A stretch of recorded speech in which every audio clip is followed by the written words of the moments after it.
Shalom, heureux de vous retrouver encore une fois dans Moment d'équipement et nous sommes dans ce merveilleux thème, les 4 ingrédients qui ne doivent pas manquer dans votre recette pour la réussite. Nous avons déjà parlé du premier ingrédient, là présentement nous sommes en train de parler du deuxième ingrédient. Nous avons introduit dans la vidéo précédente par rapport au deuxième ingrédient qui est la sagesse. Comment c'est en fait l'outil qui nous aide à arriver à ces destinations qu'est la vision, c'est la sagesse. Et nous avons introduit un peu en parlant du concept de la sagesse. Et aujourd'hui, j'aimerais aborder le point de comment acquérir cette sagesse. Parce que c'est une chose que de présenter la sagesse, présenter les éloges sur la sagesse, il faut l'acquérir et tout ça. Mais comment y arriver? Je vais nous donner 4 choses qui sont importantes dans le processus d'acquérir la sagesse. La première chose, sans plus tarder, c'est l'attitude qu'on doit avoir. Beaucoup de gens n'arrivent pas à apprendre, n'arrivent pas à posséder parce qu'ils n'ont pas la bonne attitude lorsqu'ils veulent apprendre. Vous savez, l'on ne peut pas apprendre si on a la prétention de savoir. Seuls ceux qui ne prétendent pas savoir peuvent apprendre. L'ennemi numéro 1 de la connaissance, c'est une connaissance que l'on possède déjà. C'est un peu comme un verre qui est déjà rempli. On ne peut pas ajouter dans ce verre encore un liquide s'il est rempli. Ce qu'il faut faire, c'est d'abord vider le liquide qui est avant et d'ajouter quelque chose d'autre. L'une des grandes qualités qu'un homme doit avoir ici sur terre, c'est cette humilité de toujours se dire « je peux apprendre et je dois me disposer à apprendre ». Les gens matures savent qu'ils peuvent apprendre même des plus petits qu'eux. Ça, c'est une grande qualité que vous devez toujours posséder. Et donc, sans cela, sans cette attitude, vous ne pouvez pas acquérir la sagesse. Dans Jean 9, le verset 41, Jésus est dans une conversation avec les pharisiens et puis à un moment, un des pharisiens dit « Mais est-ce que tu dis que nous aussi, nous sommes aveugles, nous les pharisiens ?» Et Jésus répond en disant « Si vous étiez aveugles, vous ne seriez pas dans le péché. Mais c'est par contre parce que vous dites que vous connaissez que vous êtes dans le péché. C'est parce que vous dites que vous voyez que vous subsistez dans le péché. » En fait, ce que Jésus veut dire, c'est que le fait que les pharisiens se considéraient connaître ou se considéraient voir, se considéraient posséder la vérité, c'est ça qui les enfonçait dans le péché. Être ignorant et conscient de son ignorance est moins coupable que être ignorant et prétendre connaître.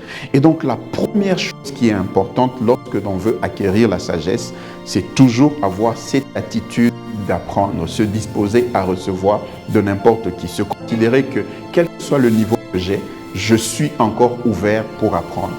La deuxième chose, c'est ce que nous retrouvons dans la Bible, dans Psaume 111, le verset 10, la Bible dit « La crainte de l'Éternel, c'est le commencement de la sagesse ». La sagesse commence avec la crainte de l'Éternel. Les actes de péché ne conduisent pas à la sagesse. Il n'y a point de sagesse en fait dans le péché. Donc tout commence avec la crainte de l'Éternel. La Bible est d'ailleurs claire en disant commencement. Comme pour dire, si vous êtes dans le péché, vous n'avez même pas encore commencé à acquérir la sagesse.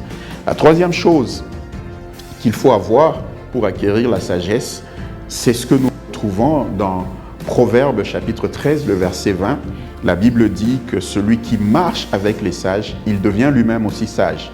On possède la sagesse par association. Lorsque vous vous associez avec les gens qui sont sages, vous recevez un peu de leur sagesse parce que la sagesse se contamine. Lorsque vous écoutez quelque chose régulièrement, cette chose-là finit par être une croyance en vous. Lorsque vous côtoyez quelqu'un régulièrement, vous finissez par ressembler à cette personne-là. C'est ce que, en fait, nous retrouvons dans ce principe, c'est que la sagesse se communique aussi par association. Et la quatrième chose qui est très importante pour acquérir la sagesse, c'est ce que j'appelle l'adaptabilité. C'est la capacité à toujours s'ajuster, à toujours s'adapter au fur et à mesure que l'on évolue. Pourquoi l'adaptabilité? Parce que, premièrement, la vie n'est pas linéaire. Il y a des rebondissements que nous rencontrons dans la vie que nous n'avons pas prévus au départ. Donc, il faut avoir cette capacité de toujours s'adapter quand il y a des rebondissements qui viennent, auxquels rebondissements nous n'étions pas. La deuxième raison, parce que la vie est dynamique, la vie change, la vie évolue. Il y a des choses qui ont marché pour nous hier qui ne marcheront pas forcément aujourd'hui. Il y a des formules que nous avions utilisées hier qui ont produit des résultats qui aujourd'hui sont devenus obsolètes. Donc il faut avoir cette capacité de toujours s'actualiser, s'update, apprendre, s'ouvrir, afin que nous puissions toujours, comme je le dirais, être à la page par rapport aux réalités présentes. C'est ce que d'ailleurs Paul est en train de dire dans Philippiens chapitre 3, le verset 13. Il dit « Je fais une chose, oubliant ce qui est en arrière, me portant vers ce qui est en avant. » Une réussite qui est dans le passé appartient au passé. Je peux peut-être apprendre de cette réussite, mais ça appartient au passé. Aujourd'hui, je dois encore me préparer pour apprendre des leçons, me former afin d'affronter les défis d'aujourd'hui. Et je vais finir par une petite leçon que j'ai appris d'un livre magnifique. Le titre du livre, c'était en anglais, Infinite Game ou Jeu infini. Dans ce livre, en fait, c'est un livre qui parle du business, on donnait des leçons du business, mais une leçon qui est très importante que je pense qu'on peut appliquer à beaucoup d'autres aspects de la vie. Ce livre, comme le titre le dit, le jeu infini, l'auteur dit que dans la vie, il y a deux types de jeux. La première catégorie des jeux, ce sont les jeux finis. C'est-à-dire, dans les jeux finis, ce sont des jeux où les règles sont connues. Par exemple, le football, nous connaissons les règles. Dans le jeu fini, les adversaires sont connus. Dans le football, on connaît l'adversaire. Dans le jeu fini, il y a un début et une fin. On connaît quand ça va commencer et quand ça va finir. Le football, par exemple, on sait qu'on va faire 90 minutes. Mais il dit qu'il y a de l'autre côté une autre catégorie des jeux qu'il appelle les jeux infinis. Il dit dans les jeux infinis, on ne connaît pas forcément les adversaires. Ils viennent et d'autres adversaires inconnus peuvent surgir à tout moment. Dans les jeux infinis, les règles changent avec le temps. Il y avait une règle qui était connue avant et puis elle change. Dans le jeu infini, on sait quand on commence, mais on ne sait pas quand ça va finir.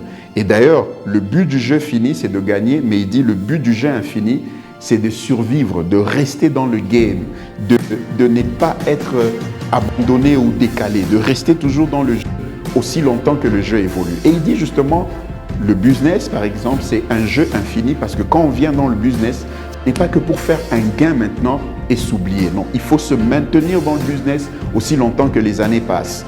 Le ministère, par exemple, c'est un jeu infini. Ce n'est pas que je fais juste une action qui produit des résultats, je donne une grande prédication. Non, c'est rester là-bas. Plus le temps passe, les règles sont en train de changer, mais je dois survivre et rester dans le ministère aussi longtemps que je suis dans la vie. Et ça, c'est très important parce que pour se maintenir dans le jeu infini, il faut avoir cette capacité de s'adapter. Comme les règles changent, les règles ne sont pas les mêmes. Plus le temps évolue, vous rencontrez des règles que vous n'aviez pas connues avant. Il faut savoir s'adapter. Et ça, c'est un grand outil pour se maintenir ou gagner la sagesse, acquérir la sagesse. C'est avoir cette ouverture d'esprit et pouvoir s'adapter au fur et à mesure que l'on évolue. Je vais devoir m'arrêter par ici pour aujourd'hui. Je vous souhaite toutes les bonnes choses et que la paix du Seigneur soit avec vous. On se retrouve prochainement.